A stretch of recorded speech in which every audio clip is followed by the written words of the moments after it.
तू यही चाहती है ना कि तेरा वीरा तेरी आवाज सुने बगैर मर जाए? तो मर जाता हूं मैं, मर जाऊं। तू कम से कम बोली तो एक दफा और, एक दफा और पुकार दे। वीरा, मैं तेरे सदके। दिशात साहब चुटकी बोल पड़ी है कुछ।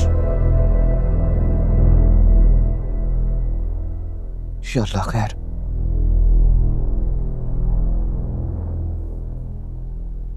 निशात साहब, निशात साहब,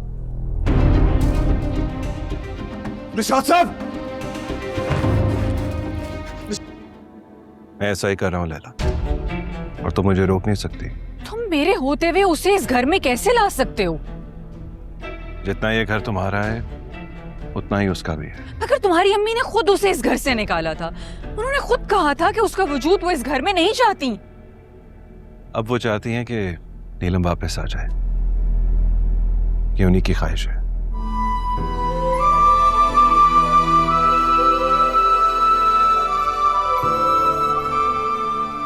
अच्छा, जब भी भूख लगे आप मुझे अपनी आप ही को बताओगे?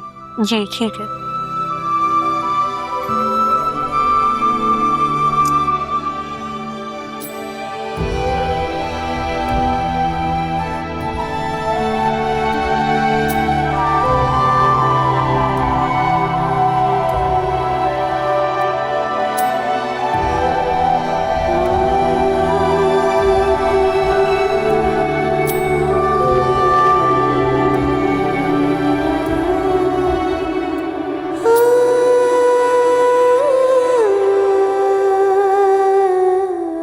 वजदान, तुम उसको मेरे बराबर लाकर खड़ा करना चाहते हो?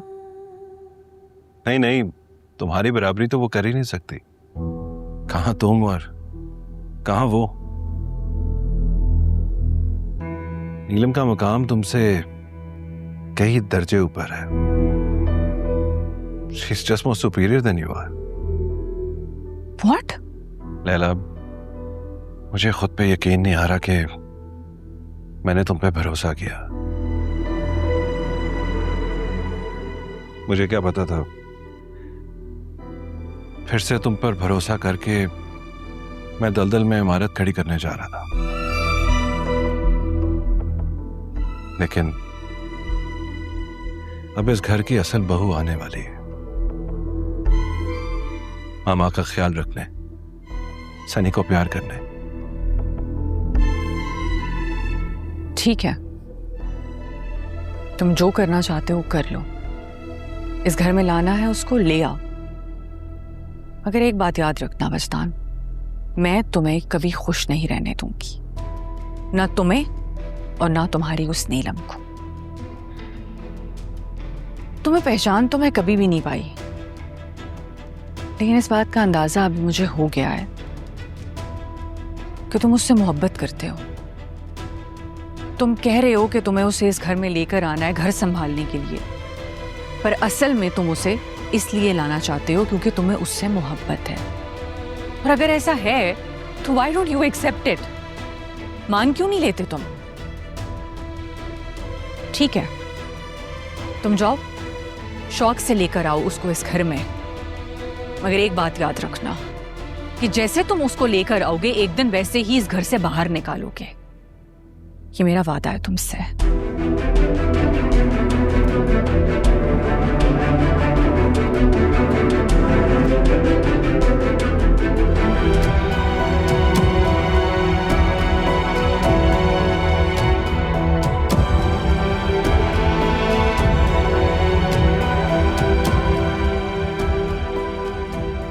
आप नीलो, सामान पैक करो अपना। जी? सामान पैक करो अपना, तुम वापस मेरे साथ घर जा रही हो।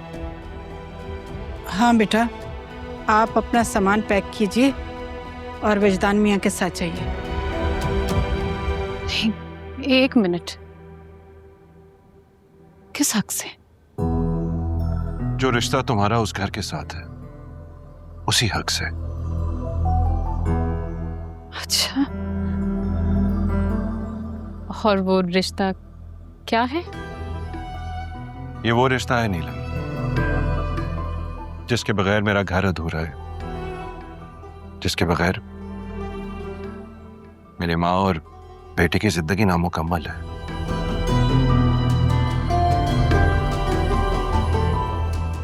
और ये वो रिश्ता है जिसके बगैर मैं भी नामुकम्मल। प्लीज प्लीज वापस चलो मेरे साथ। वहां तो आपकी पहली बीवी मौजूद है। वो तुम्हारी जगह नहीं ले सकती नीलम, नहीं ले सकती तुम्हारी जगह।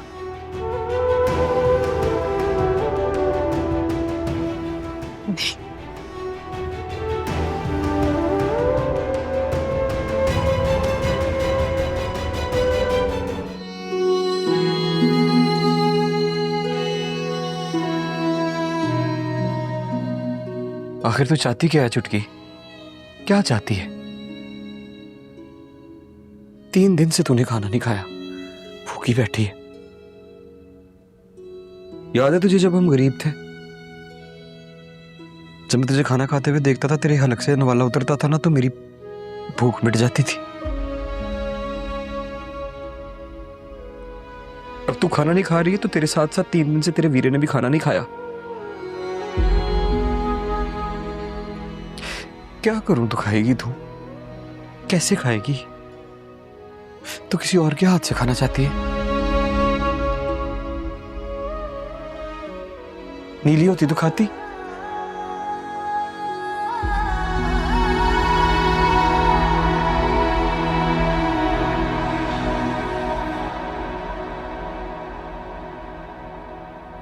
नीली के हाथ से खाएगी।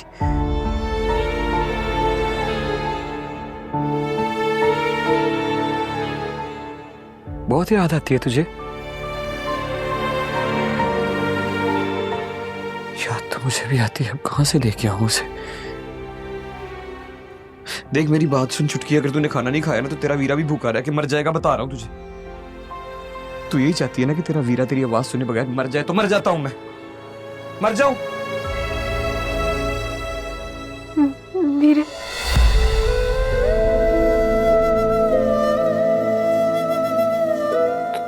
तूने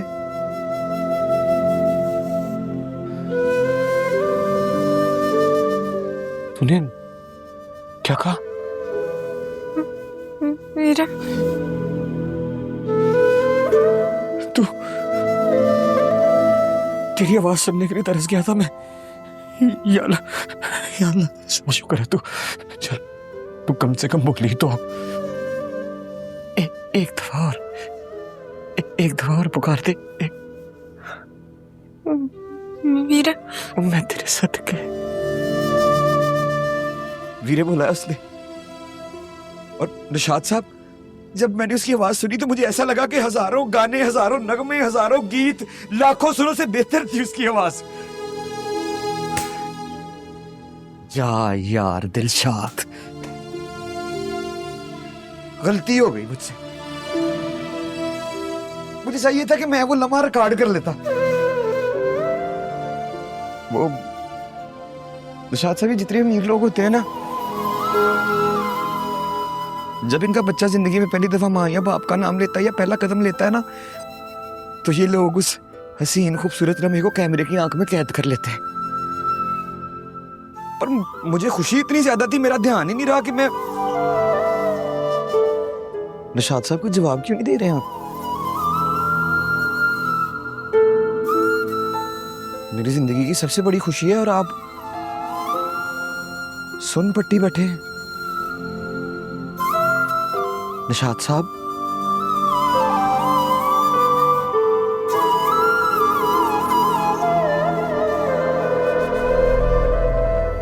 निशात साहब, चुटकी बोल पड़ी है कुछ। इंशाअल्लाह खैर।